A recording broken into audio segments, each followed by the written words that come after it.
Dakar, 17 décembre 1962. L'Assemblée nationale est en ébullition. Une motion de censure vient d'être votée contre le gouvernement de Mamadou Dia, chef de l'exécutif par le camp majoritaire, dont est à la tête Léopold Sédar Senghor.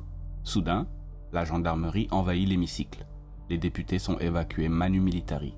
Tandis que les heures fusent, la rumeur se répand comme une traînée de poudre dans la capitale.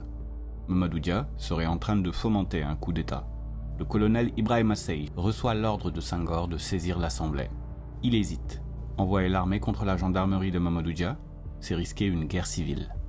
La tension est à son paroxysme et Sey finit par obéir à Senghor.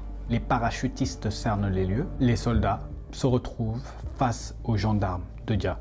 On se regarde en chien de faïence et l'affrontement armé semble inévitable. Ce jour-là, le Sénégal bascule et la physionomie politique change à jamais. L'Assemblée est mise sous scellé. 4 ministres, dont le célèbre avocat Valdiodio Ndiaye, prennent la fuite. Alors, coup d'État, règlement de compte ou la tragédie d'une amitié de 14 ans entre deux géants, dont le dénouement décisif va définir les grands traits de ce que la République du Sénégal est aujourd'hui. Eh bien, c'est ce que nous allons chercher à comprendre. Bonjour le réseau, bienvenue dans le show crypté. Aujourd'hui, nous ouvrons la série Pouvoir et conflits au Sénégal, des indépendances à nos jours. Pour ce premier épisode, nous prendrons la machine à remonter le temps jusqu'avant les indépendances pour analyser l'histoire d'une amitié brisée qui constitue la première fracture politique sénégalaise entre deux hommes au destin lié, Senghor et Mamadou Dia.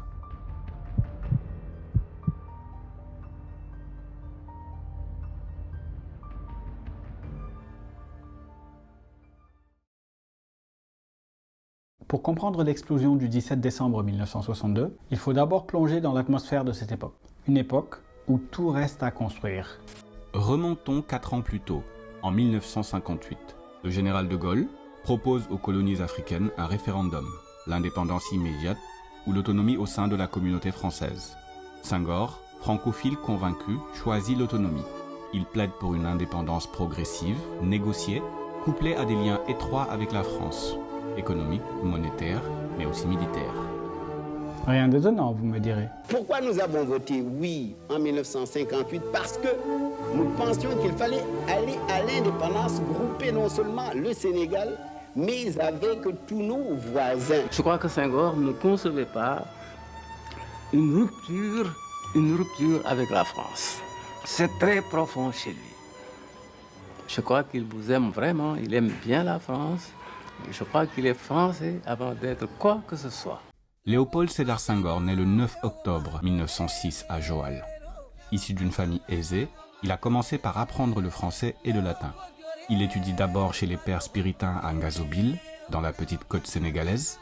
Il poursuivit ensuite au collège Liberman, puis au cours secondaire de Dakar avant de décrocher son baccalauréat. De 1928 à 1935, grâce à une bourse, il étudie à Paris au sein des prestigieuses institutions du quartier latin, Sorbonne et Louis-le-Grand. C'est là qu'il se lie d'amitié avec les futurs présidents français Georges Pompidou et poète Aimé Césaire. Normalien, agrégé de grammaire, il est d'ailleurs le tout premier Africain à entrer à l'Académie française. Il est aussi grand poète et figure majeure de la négritude, ce mouvement qui revendique la fierté de l'identité noire. Il enseigne les lettres classiques à Tours, puis à Saint-Maur-des-Fossés en région parisienne, où une rue porte son nom aujourd'hui.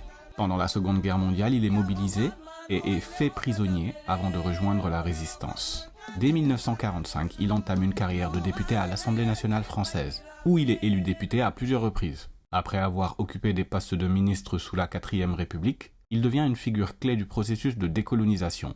Pour beaucoup, Senghor incarne la modération, le compromis et le dialogue avec l'ancienne puissance coloniale. Il prône un socialisme africain, une voie africaine du socialisme, une économie mixte ouverte au capital privé. Pragmatique et fin stratège, Senghor sait jouer des équilibres diplomatiques. Si d'aucuns le considèrent comme le père de la nation sénégalaise, d'autres voient en lui un génie politique machiavélique, voire perfide, déterminé à éliminer toute opposition, fût-elle celle d'un ancien frère d'armes.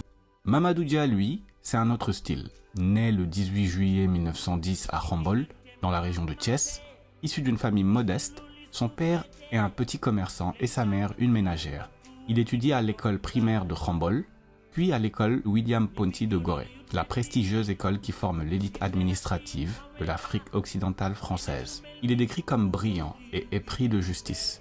Contrairement à Senghor, Mamadou Dia ne part pas étudier en France. Après avoir décroché le certificat d'aptitude à l'enseignement, puis le brevet supérieur, il devient instituteur et exerce à l'école des fils de chef de Saint-Louis, puis à l'école régionale de Thiès. Pendant la Seconde Guerre mondiale, il n'est pas mobilisé. Il continue d'enseigner, tout en s'engageant discrètement dans les réseaux syndicaux et anticolonialistes. Dia, c'est un pur produit du terroir. Lorsque Senghor le rencontre en 1946 dans le feu des négociations politiques pour les premières élections à l'Assemblée nationale française, il est fasciné par son érudition, sa connaissance du terrain et ses réseaux parisiens. Il s'associe pour fonder le Bloc démocratique sénégalais, BDS, parti qui les mènera au pouvoir et qui deviendra par la suite l'Union progressiste sénégalaise. Ils forment tous les deux un tandem particulièrement complémentaire. Senghor capte les élites intellectuelles, les bailleurs de fonds français, mais aussi les marabouts influents par son charisme et sa diplomatie. Dia structure le parti, organise les masses rurales, impose une rigueur administrative et une vision socialiste planificatrice. Avant la crise de 1962, cette dualité permet au Sénégal d'obtenir l'indépendance en 1960 sans chaos, de bâtir un État fonctionnel et d'éviter les coups d'État militaires qui frappent alors beaucoup de voisins africains. Plus radical, plus pur certains diraient, Dia est adepte d'un socialisme autogestionnaire, très critique envers les structures héritées de la colonisation. Il veut rompre avec la tutelle économique française pour instaurer une planification rigoureuse, une redistribution des terres, une indépendance véritable, pas seulement formelle. C'est donc tout naturellement que, contrairement à Senghor, face à la proposition d'un référendum du général de Gaulle, l'indépendance immédiate ou l'autonomie au sein de la communauté française, Mamadou Dia se montre plus récalcitrant, plus impatient. Nous refusions d'être des larbins, des instruments de la France. Nous voulions être des gens indépendants, mais mettant ensemble ce que nous avions vraiment de commun avec la France. Dès 1959, il publie des articles cinglants dans la revue Présence africaine. Il écrit « L'indépendance n'est pas un cadeau, c'est une conquête. Attendre l'aval de Paris, c'est perpétuer la colonisation. Pour Mamadou Dia, l'indépendance doit être totale et immédiate, quitte à rompre avec le franc CFA, quitte à renégocier tous les accords. » Donc c'est en ce moment-là qu'il m'a dit, il faut maintenant que je te dise la vérité. J'ai promis au gouvernement français de voter oui. Alors pour moi, ça a été vraiment la douche froide. Pour la première fois, je me suis senti trahi. La nécessité de faire un choix ouvre un temps de tâtonnement qui va former la jeunesse des premières pommes de discorde. Et c'est précisément que naît à ce moment un rêve d'unité ouest-africain. En avril 1959, le Sénégal s'associe au Soudan français, l'actuel Mali, pour former la Fédération du Mali, avec l'ambition de créer un grand État fédéral.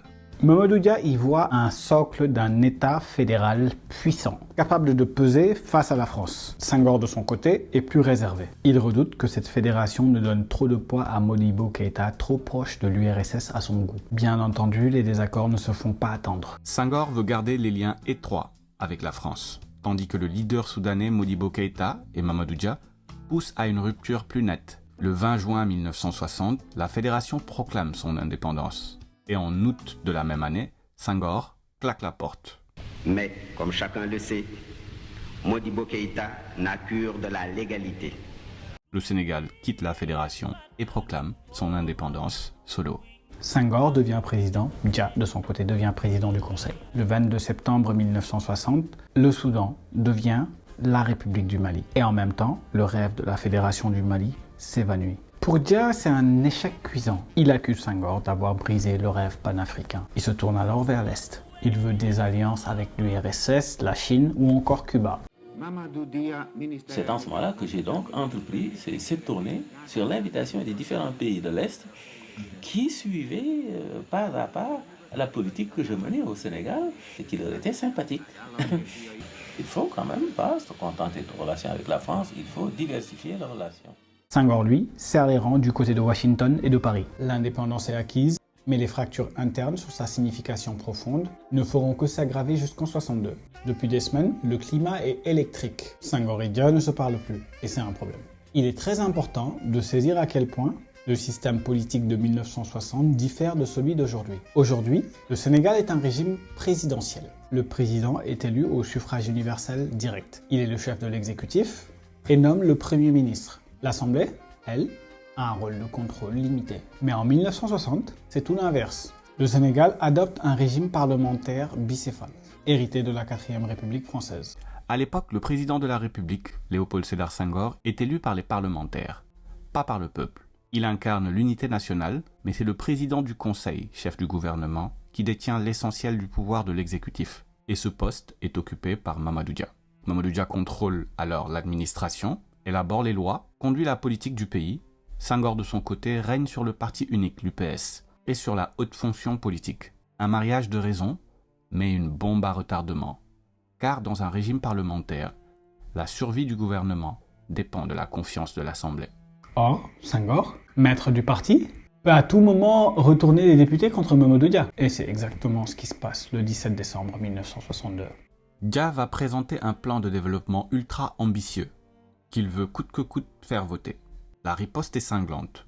Le 14 décembre 1962, le député Abdoulaye Fofana, proche de Senghor, dépose une motion de censure contre le gouvernement de Mamadou Dia. Et Senghor exige à ses députés qu'ils votent celle-ci. Le complot s'est mis en place avec le dépôt de la motion de censure. Il s'agissait absolument de pousser Mamadou Dia à un acte d'illégalité constitutionnelle. Et à ce moment-là, effectivement, il est en porte-à-faux et en conflit. Et donc, il devient vulnérable à la répression. Il a choisi d'obéir à sa conscience. Et aussitôt, toutes les forces contraires sont allées voir Senghor et a dit il a violé la Constitution, il a fait un coup d'État. Dia apprend la nouvelle. Pour lui, c'est une douche froide. Ce soir-là, nous avons essayé de le convaincre de ne pas du tout s'opposer à ça par la violence. Mais ça, c'est un des défauts de Mamadou Dia. Il ne recule pas et il décide de jouer le tout pour le tout. Aux premières heures du 17 décembre 1962, il fait évacuer l'Assemblée nationale et bloque l'accès par la gendarmerie et la police. Les forces de l'ordre sont postées autour du Parlement, des bâtiments administratifs, de la radio-télévision. Senghor est aussitôt informé et fait appel à l'armée. Le colonel Jean-Alfred Diallo envoie des parachutistes cerner les lieux.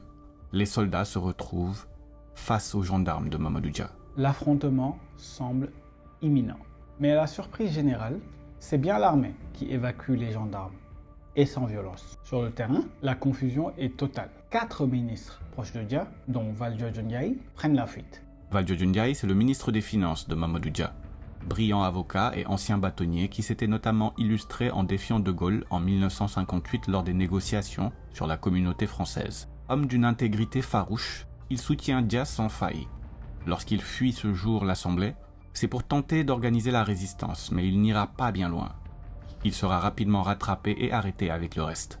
Dans la foulée, Senghor monte à la tribune et accuse officiellement Mamadou Dia de tentative de coup d'État. La situation est grave, dramatique.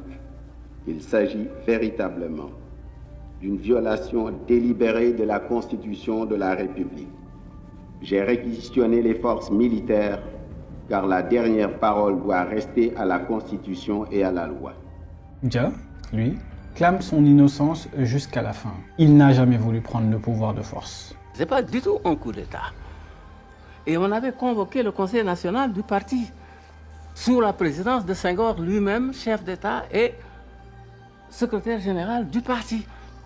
Il s'est dissocié du parti pour aller rejoindre le mouvement des députés frondeurs qui étaient en rébellion contre le parti. Il n'a simplement voulu que défendre son gouvernement, sa vision du Sénégal. Mais le sort est scellé.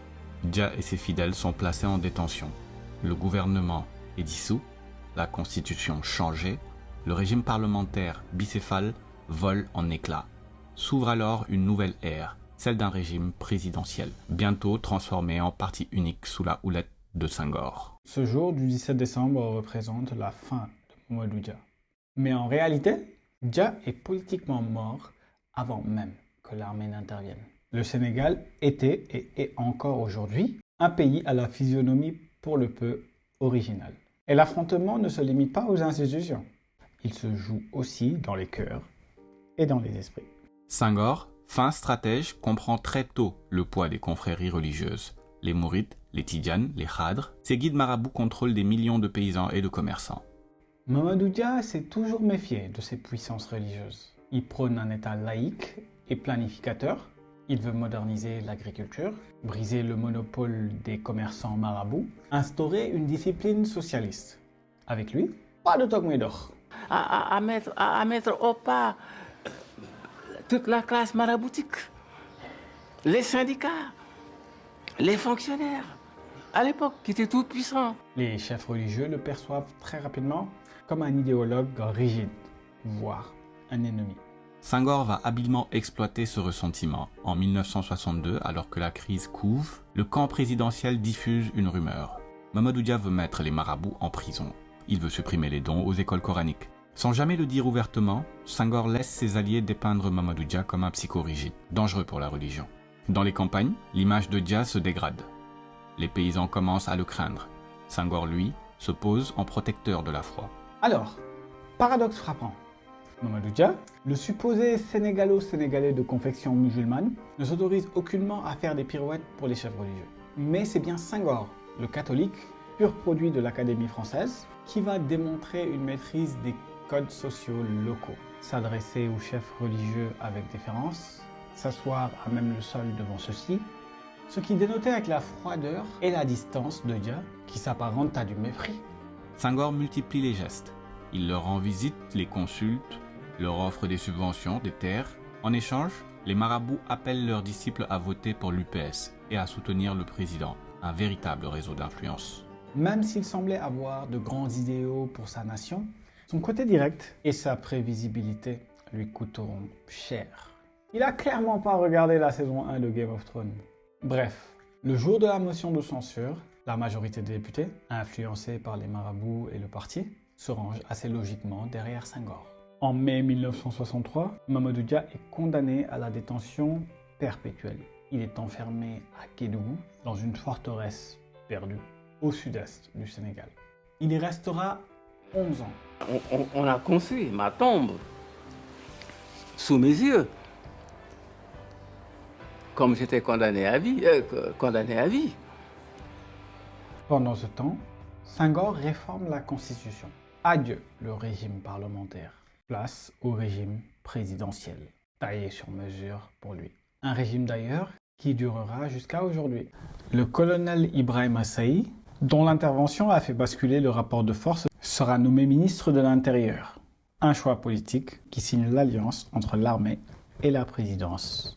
Abdoulaye Fofana, le député transfuge, sera aussi récompensé par un poste de ministre après la chute de Dia. Ça, c'est de la politique à la sénégalaise comme on aime. Ça n'a pas beaucoup changé, non? Si. Valdiodio Ndiaye est emprisonné malgré l'absence totale de preuves. Lors du procès de mai 1963, le procureur ne demande même pas sa condamnation. Pourtant, il restera plusieurs années en prison. Il sort de prison le corps brisé. Il ne retrouvera jamais son poste d'avocat, ni son honneur. Toutes ces demandes de révision du procès sont rejetées. Quant à Mamadou Dia, il est amnistié en 1976. Il meurt en 2009 à 98 ans, presque oublié du grand public. Peu de personnalités politiques viennent. Seuls quelques anciens compagnons et des étudiants se recueillent. Senghor, lui, reste au pouvoir jusqu'en 1980, puis démissionne volontairement. Un geste rare en Afrique. Mais son héritage demeure entaché par cette élimination politique de son ancien frère de combat. Je n'ai pas de rancune sur le plan personnel, je ne peux pas avoir de rancune contre lui. Mais par contre, quand je vois ce qui s'est passé, ce que le Sénégal est devenu, après,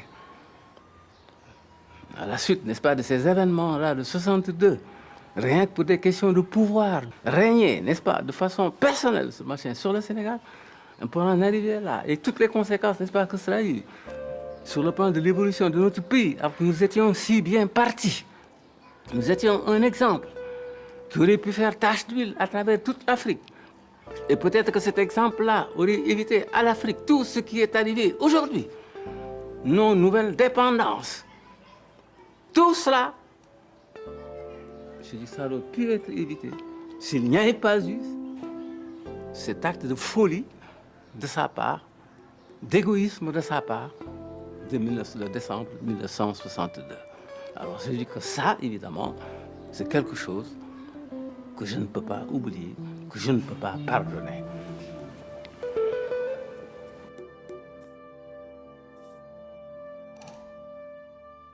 La prison n'a jamais effacé Dia de la mémoire collective. Pour beaucoup, il reste le martyr de l'indépendance, le premier opposant politique à avoir payé de sa liberté ses idéaux. Senghor, lui, reste un père fondateur, mais son nom demeure associé à cette répression qui a fracturé pour longtemps la conscience nationale sénégalaise. Le Sénégal naissant avait choisi l'indépendance, mais découvrez aussi que le pouvoir ne se partage pas. 65 ans plus tard, curieusement, certaines choses semblent ne jamais changer. Ou presque. Une assemblée nationale évacuée par la gendarmerie, un premier ministre destitué, accusé de coup d'État, une ironique sensation de déjà-vu. Aujourd'hui encore, le Sénégal aime les duos président-premier ministre. Et aujourd'hui encore, on y parle de motion de censure, de majorité parlementaire, de blocage institutionnel. Et parfois, un ancien allié peut se retrouver en prison. Mais rassurez-vous, aujourd'hui, les gendarmes n'envahissent plus l'Assemblée. Ils se contentent de regarder les débats à la télévision, comme tout le monde. Cette vidéo était le premier épisode d'une série intitulée « Pouvoir et conflits au Sénégal ». Des indépendances à nos jours. Prochainement, nous plongerons dans l'ère... Oh, pas la charrue avant les bœufs. Tu veux bien? Tu vas trop vite. Prochainement, nous plongeons dans l'ère Abdou Diouf. 20 ans de stabilité, de plans d'ajustement structurel et de succession discrète jusqu'à l'alternance historique de l'an 2000. Comment le Sénégal a-t-il vécu son premier changement de président et sans effusion de sang? Mais surtout, quels conflits ont secoué cette transition? En attendant, abonnez-vous, activez la cloche pour ne rien rater de la suite. Likez, surtout, partagez votre point de vue dans les commentaires. Parce que l'histoire du Sénégal ne s'arrête jamais là où est-ce qu'on le croit. Elle se glisse entre les mots des poètes et des cris des manifestants. Sur ce, à la prochaine le réseau. The level is just too advanced. The bezel is stiff in the stamp. No grip on my hands.